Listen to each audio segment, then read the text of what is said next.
Assalamu alaikum dear students, I am Anjum Shafiq, your biology teacher for grade 11, and today I am going to discuss the fourth group of fungi, that is Deuteromycota or imperfect fungi. So let's move to the class board. So dear students, Deuteromycota, the fourth group.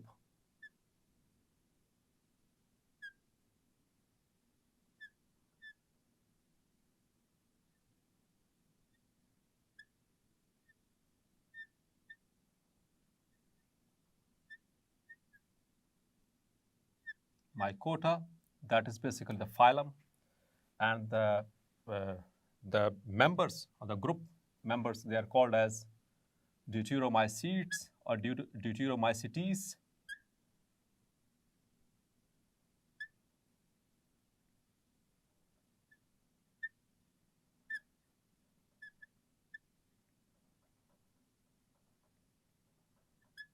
Clear? And the common name is, dear friends, what's the common name of Deuteromycetes or Deuteromycetes? The common name is imperfect fungi. Imperfect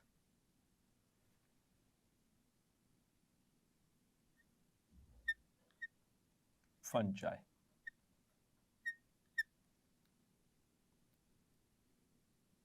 तो इसके लिए keyword याद रखिएगा, imperfect fungi को क्यों कहा जाता है। पहले भी आपसे जिक्र कर चुका हूँ इस बात का कि इनके अंदर सेक्सुअल फेज ऑब्जर्व नहीं होती है। जैसा कि हमने इससे पहले तीन ग्रुप्स पढ़े थे, ज़ाइगोमाइकोटा एंड एस्कोमाइकोटा एंड बेसिडियोमाइकोटा, उन सब के अंदर सेक्सुअल रिप्रोडक्शन हो रही है। हमने डिटेल के साथ डिस्कस की सेक्सुअल रिप्रोडक्शन। लेकिन ये जो चौथा ग्रुप है, जो चौथा ग्रुप जिसको ड्यूटेरोमाइकोटा हम कह रहे हैं या ड्यूटेरोमाइसिटीज कह रहे हैं या फिर इनको इम्परफेक्ट फंजाई कहते हैं, इसमें तमाम वो फंजाई शामिल हैं जिनके अंदर सेक्सुअल फेज ऑब्जर्व नहीं होती। इसी वजह से इनको इम्परफेक्ट कहते हैं। In the sense they do not reproduce sexually. ज़रा इसके लफ्ज़ी यानी कि मतलब के ऊपर देखें तो ड्यूटेरो का अगर लिटरल मीनिंग देखें तो उसका मतलब होता है सेकंड, मतलब कि दूसरा। ये अहमियत के एतबार से हम बात करें, सेकेंडरी इंपॉर्टेंस के एतबार। और माइसीट्स और माइकोटा मतलब कि फंजाई। तो इससे पहले जो हमने तीन ग्रुप पढ़े वो प्राइमरी इंपॉर्टेंस के थे, क्योंकि उनके अंदर मुकम्मल तौर पर सेक्सुअल रिप्रोडक्शन हमने डिटेल से पढ़ी, वो ऑब्जर्व होती है, बहुत अच्छे तरीके से वो सेक्सुअल रिप्रोड्यूस करते हैं। तो वो प्राइमरी इंपॉर्टेंस के हामिल हैं, उनको हमने अलग-अलग ग्रुप से साइन किए। तो ड्यूटेरो का लफ्ज़ी मतलब ही सेकेंडरी इंपॉर्टेंस है, ठीक है। Secondary these are the fungi और imperfect fungi. So the members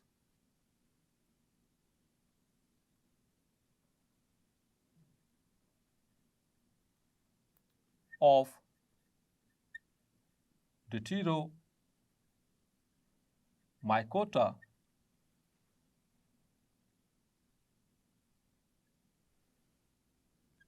have those fungi in which sexual phase or sexual reproduction has not been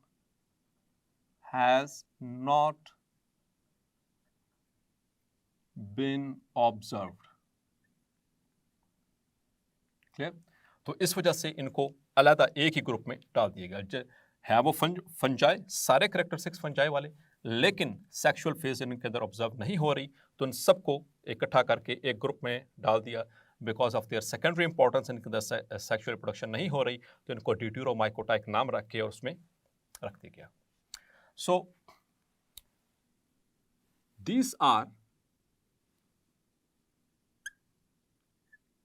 the Deuteromycetes or mycetes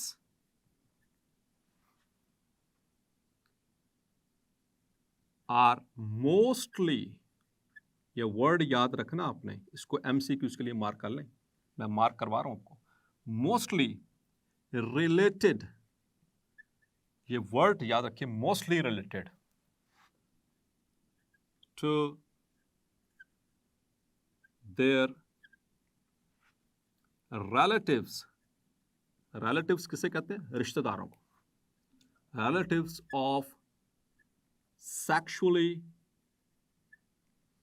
reproducing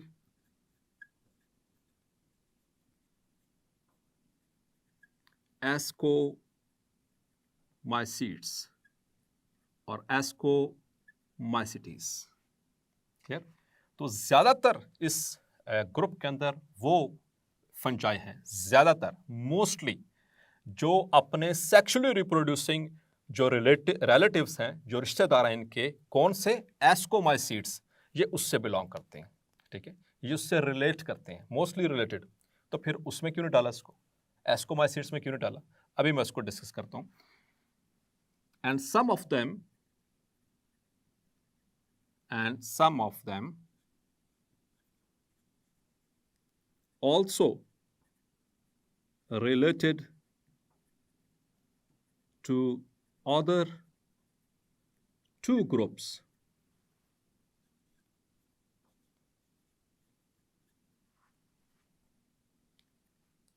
that is basidiomycetes and zygomacetes।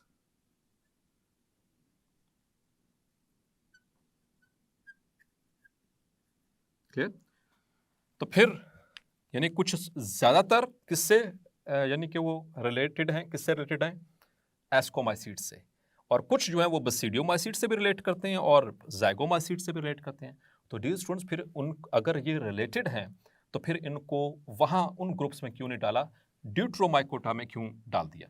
तो reason ये उनके structures resemble करते हैं, structures resemble करते हैं ascomycetes से, बसीडियोमाइसीट्स से और ज़ाइगोमाइसीट्स से, जो दूसरे स्ट्रक्चर्स हैं एक्सेप्ट द रिप्रोडक्टिव स्ट्रक्चर्स। और बाकी चीज़ें यानी कि दिखने में बिल्कुल इस तरह से लग रहे हैं, लेकिन चूंकि इनके अंदर सेक्सुअल फेज, सेक्सुअल रिप्रोडक्शन नहीं हो रही, इसलिए इनको वहां से निकाल दिया गया।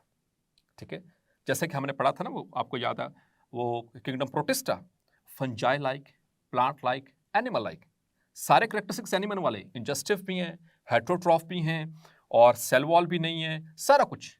लेकिन फिर भी किंगडम एल्यूमिनिया से क्यों निकालकर वहां पर किंगडम प्रोटिस्टा में रखा? कि एक वजह थी, क्योंकि उनकी मल्टी सेलुलरिटी। ठीक है, कि जो एनिमल्स हैं they are true multicellular, जबकि animal like protist they are all unicellular. इसी तरह से अब बाकी सारे कैरेक्टरिस्टिक्स इनके एस्कोमाइसीट्स जैसे हैं, ज्यादातर के, कुछ के बसीडियोमाइसीट्स जैसे, कुछ के ज़ाइगोमाइसीट्स जैसे, लेकिन इनके अंदर सेक्सुअल रिप्रोडक्शन यानी सेक्सुअल फेज ऑब्जर्व नहीं हो रही, इसलिए इनको उठाकर एक अलग ग्रुप में जैसे किंगडम प्रोटिस्टा बनाया था, इस तरह से ये समझें कि ये ड्यूटेरोमाइकोटा है।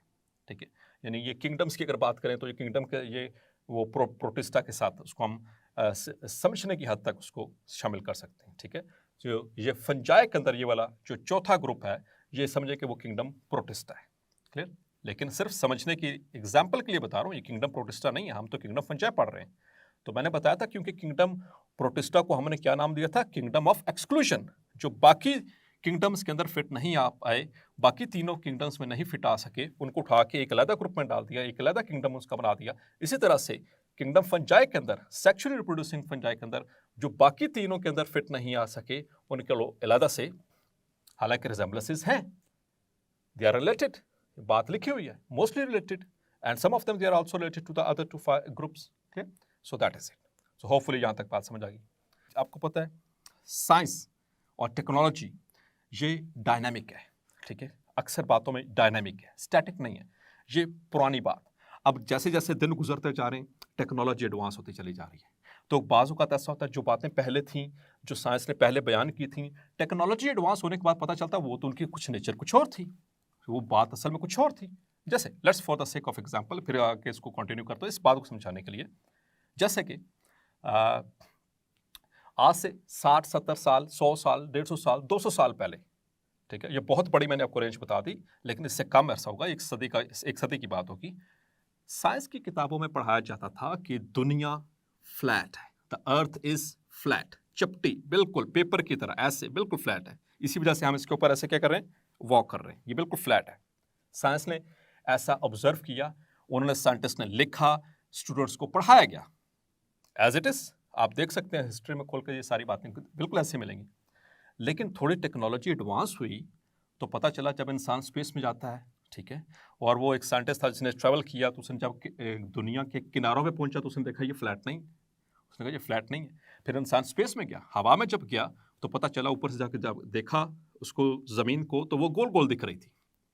चलो जी, अब उनकी स्टेटमेंट चेंज हो गई कि earth is not flat, it is spherical, गोल है।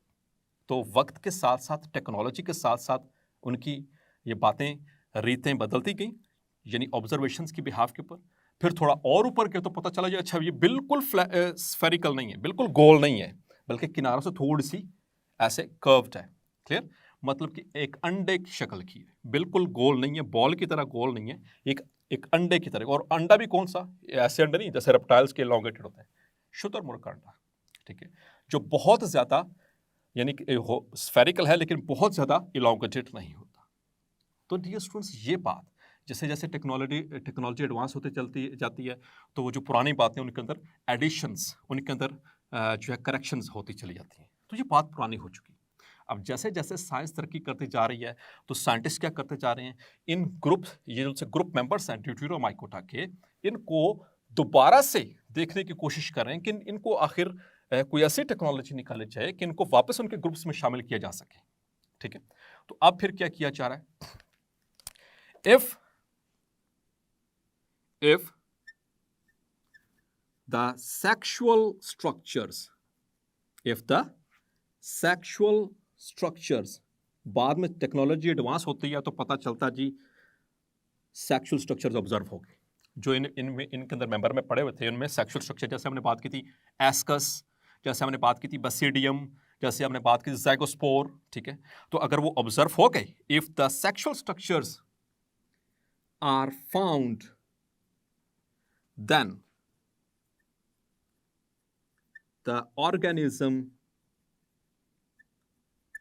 is reassigned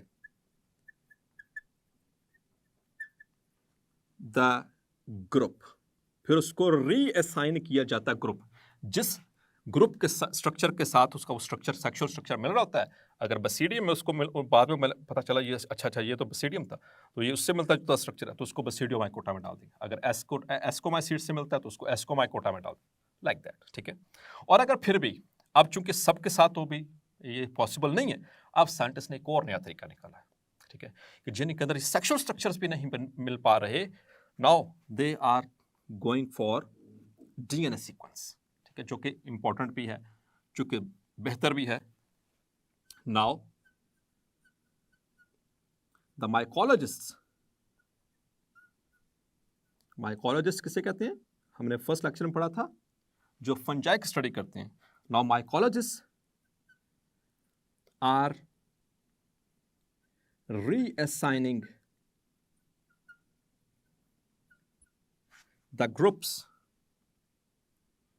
the Deuteromycota members to their groups on the basis of their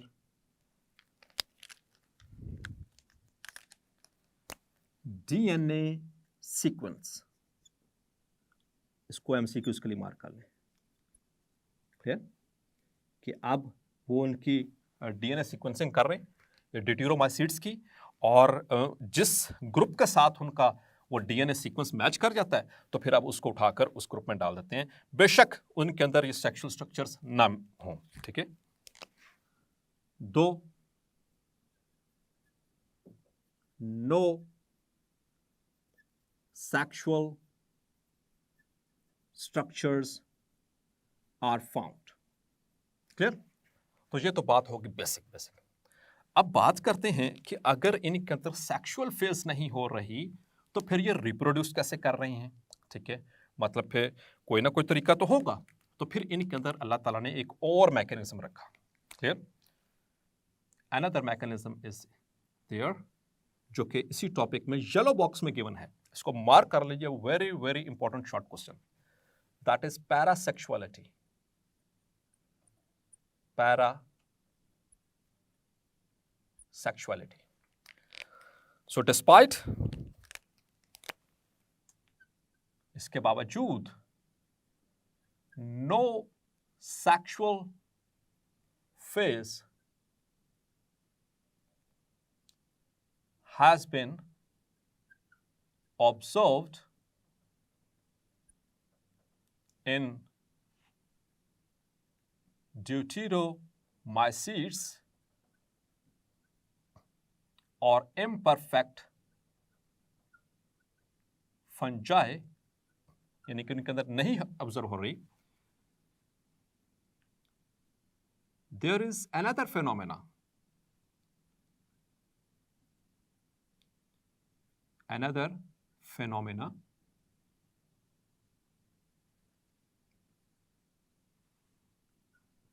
by which they reproduce, and this method or phenomena, the nuclei of different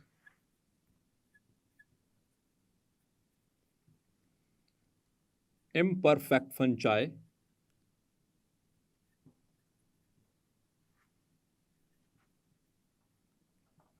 lying in the same hyphae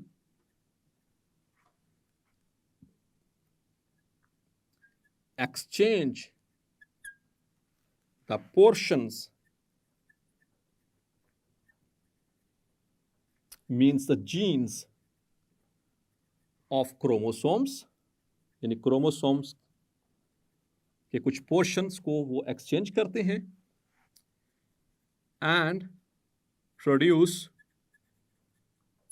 new genetic recombinations.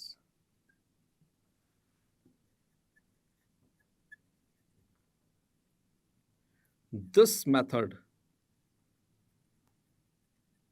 or phenomena is called parasexuality. Clear? This phenomenon is called parasexuality. तो होगा क्या? Let's suppose कि ये एक hyphae और इसके अंदर एक ये न्यूक्लियस और ये एक दूसरा न्यूक्लियस, डिफरेंट, ठीक है, डिफरेंट न्यूक्लियाई जो कि एक ही हाइफी के अंदर मौजूद हैं। अब न्यूक्लियस है, न्यूक्लियस के अंदर क्या है? क्रोमोसोम्स है। तो इनके क्रोमोसोम्स ये क्या करेंगे? ये फ्यूज करेंगे, यानी कि यहां पर क्या होगा? Nuclear fusion. लेकिन अब मजे की बात देखिएगा, इससे पहले जो हमने तीनों ग्रुप पढ़े उसमें न्यूक्लियर फ्यूजन के फौरन बाद क्या होता था? The nuclear fusion is followed by meiosis. वहां पर मियोसिस होती थी, यहां पर मियोसिस नहीं हो रही, ठीक है। ये सबसे खास बात यहां पे। तो यहां पर न्यूक्लियस फ्यूज हुए, उन्होंने क्या किया? क्रोमोसोम्स ने अपने पार्ट्स को एक्सचेंज किया, यानी क्रॉसिंग ओवर, याद है आपको? क्रॉसिंग ओवर हुई और फिर क्या होगा कि वो अलग-अलग हो जाएंगे। नाउ दे गेट सेपरेटेड, तो उनके अंदर कुछ हिस्से जो हैं वो एक दूसरे के मौजूद होंगे। लेट्स सपोज कि क्रोमोसोम है, इसमें कुछ हिस्सा इसका ग्रीन वाले का है, कुछ पोर्शन जिन्होंने जीन जो एक्सचेंज किए, तो अब ये अलग होंगे। सो this is how they produce new genetic recombinations. Okay? And this phenomena is called parasexuality. Is that clear? अब dear students, चलते हैं इनकी एग्जाम्पल्स की तरफ। Examples short question point of view से बहुत अहम है, एमसीक्यूज पॉइंट ऑफ व्यू से बहुत अहम है।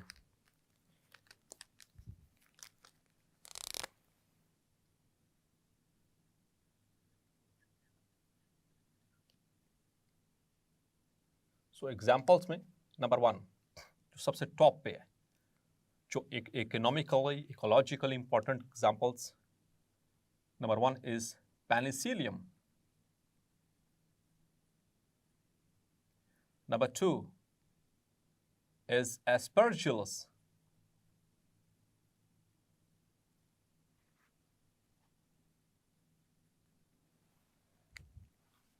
number 3 is alternaria, number 4 fusarium, number 5 helminthospermum,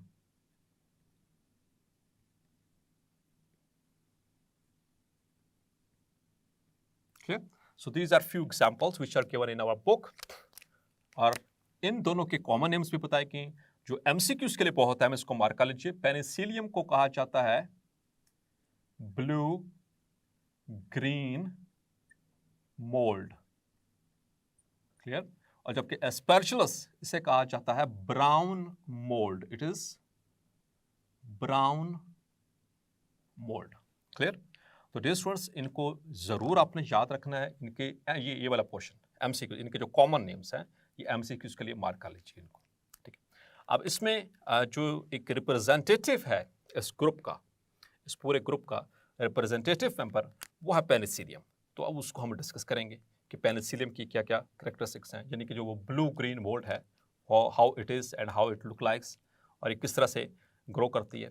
तो डियर स्टूडेंट्स, जो पेनिसिलियम है ये बेसिकली सेप्रोपिक है, सेप्रोब है, मतलब कि सेप्रोट्रॉफ है। ये डेड ऑर्गेनिक मैटर के ऊपर, ठीक है, जो डिकेइंग फ्रूट्स होती हैं, वेजिटेबल्स होती हैं, ये उनके ऊपर ग्रो करती है, ठीक है। और ब्लू ग्रीन कलर का ऐसे सर्कुलर फैशन के अंदर ये ग्रो करती है। तो उसका कुछ कैरेक्टरिस्टिक्स हैं, उनको हम डिस्कस करते हैं। So dear students, Penicillium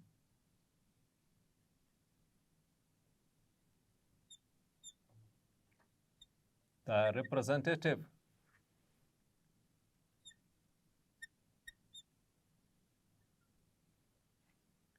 of this group important है, short question point of view से भी, एमसीक्यूज पॉइंट ऑफ व्यू से भी, खास तौर पर ये वाला पोर्शन बहुत अहम है। सो पेनिसिलियम, इसका कॉमन नेम क्या dear students? Its common name is blue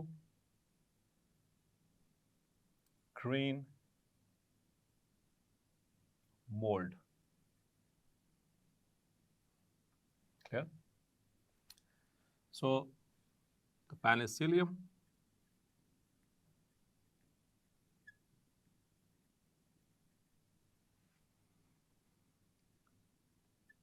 is saprotrophic, which grows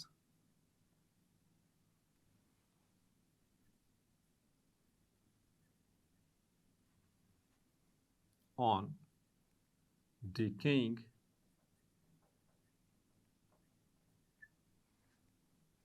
fruits, clear, and other organic matter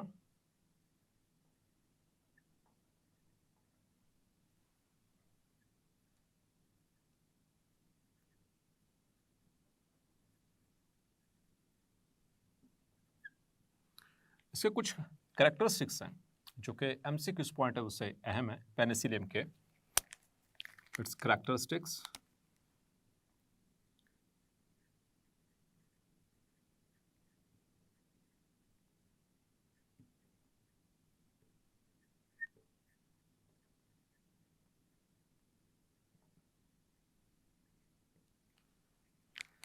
so number 1 that, चूंकि सेक्सुअल फेज तो है नहीं, क्योंकि ये ड्यूटेरोमाइकोसिट्स है या ड्यूटेरोमाइकोटा से बिलोंग करते हैं, तो जो कॉमन मेथड के इनके अंदर एसेक्सुअल रिप्रोडक्शन। सो पेनिसिलियम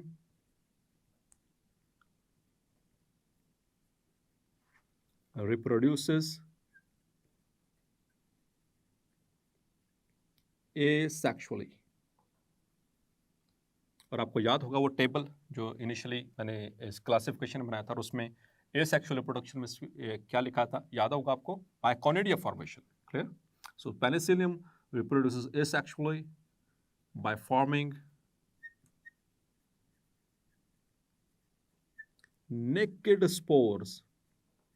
naked spores, क्योंकि हमने पहले भी बात की थी एसेक्सुअल रिप्रोडक्शन में भी कि जो कोनिडिया होते हैं वो नेकेड स्पोर्स होते हैं, बिकॉज ये उसके जो कोनिडियोफोर के ऊपर लगते हैं और एज इट इज ये एक्सपोज पड़े होते हैं, ठीक है। Naked spores called conidia, clear, which are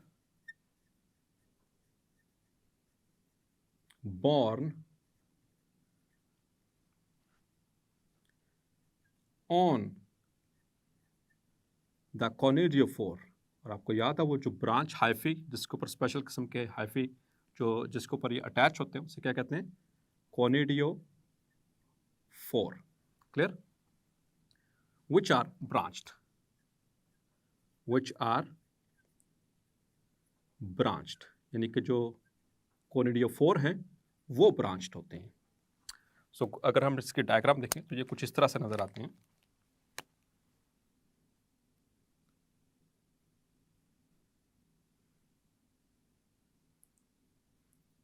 इनके हाइफी याद रखिएगा सेप्टेट है,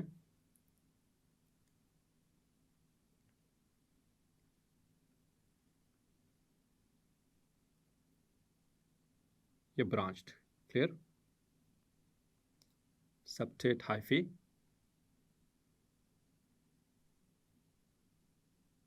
ये भी ब्रांच्ड, मतलब कि इनके जो कोनिडियोफोर्स हैं ये कोनिडियोफोर्स ये ब्रांच्ड होते हैं।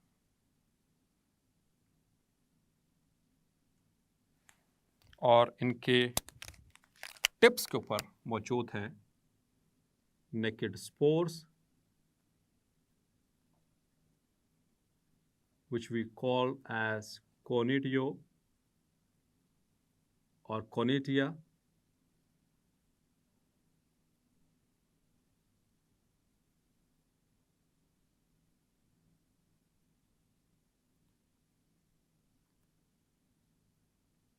clear?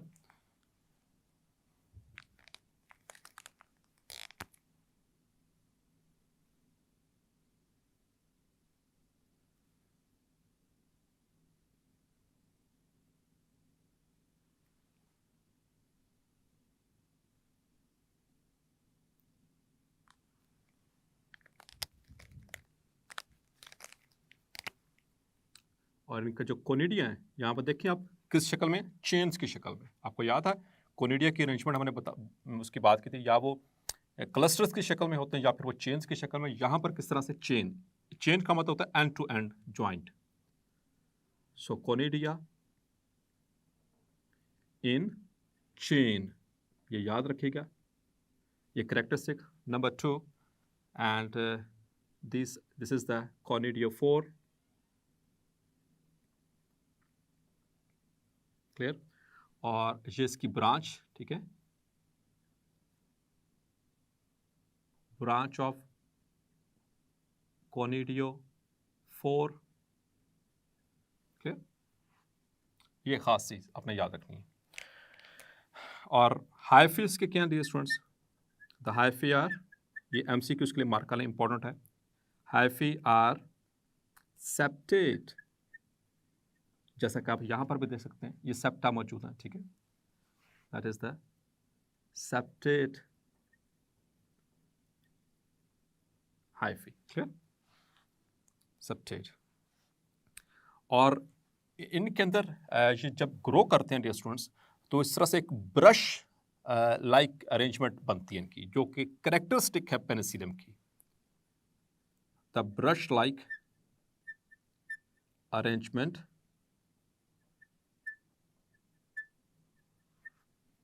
इज कैरेक्टरिस्टिक, इसकी खासियत है of Penicillium.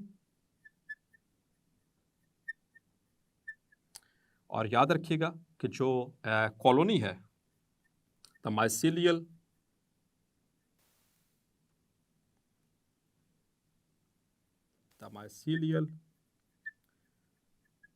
Colony is circular, ये भी एमसीक्यू, अभी मैं डायग्राम में शो कराता हूँ, ठीक है। सर्कुलर होती है, इस तरह से ग्रो करती है जो इसकी कॉलोनी होती है, और उसका जो कलर है जिसे हम कहते हैं blue green, the colour of mycelial colony is due to conidia। किसकी वजह से होता है? कोनिडिया की वजह से। ये भी एमसीक्यू, ये भी MCQ. Brush like arrangement MCQ, hyphae septate MCQ, clear. और कोनिडियोफोर्स के ब्रांच्ड और नेकेड स्पोर्स, क्लियर। ये सारी चीज़ें एमसीक्यूज के पॉइंट ऑफ व्यू से अहम है।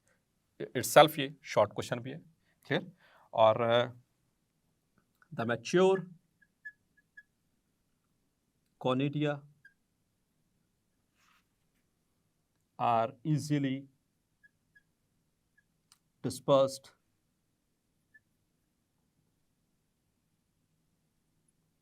by budding, okay? तो जो मैच्योर होते हैं वो यहाँ से डिटैच हो जाएंगे और डिस्पर्स हो जाएंगे आसानी के साथ, बहुत आसानी के साथ, clear. So this is how they are dispersed. तो यहाँ पर आपको डायग्राम में देखिएगा, so this is an orange, ठीक है, माल्टा, और यहाँ पर इस तरह सर्कुलर फैशन के अंदर आपको ये फंगस नजर आएगी, और इसकी ब्रश लाइक अरेंजमेंट इस तरह से। जब आप इसको माइक्रोस्कोप में देखते हैं तो इसके जो कोनिडिया होते हैं वो ब्रश की तरह, जैसे आपका वो ब्रश होता है लाइक टूथब्रश और जो शू पॉलिश के लिए जो ब्रश होता है, तो उसके ऊपर कोनिडिया इतने ज़्यादा होते हैं कि इस तरह से इनकी तादाद ज़्यादा होने की वजह से ये माइक्रोस्कोप में किस तरह नजर आते हैं, इस तरह से ब्रश लाइक। ये ब्रश लाइक अरेंजमेंट है। और ग्रो किस तरह से करें? Circular colony, this is circular colony. इस तरह से, इस फैशन में ये ग्रो करते हैं। सो डियर स्टूडेंट्स, होपफुली आज का लेक्चर भी आपको क्लैरिफाई हो गया होगा। मिलते हैं नेक्स्ट लेक्चर में और डिस्कस करेंगे लैंड एडेप्टेशंस ऑफ फंजाई। तब तक अपना ख्याल रखिएगा। अल्लाह हाफिज।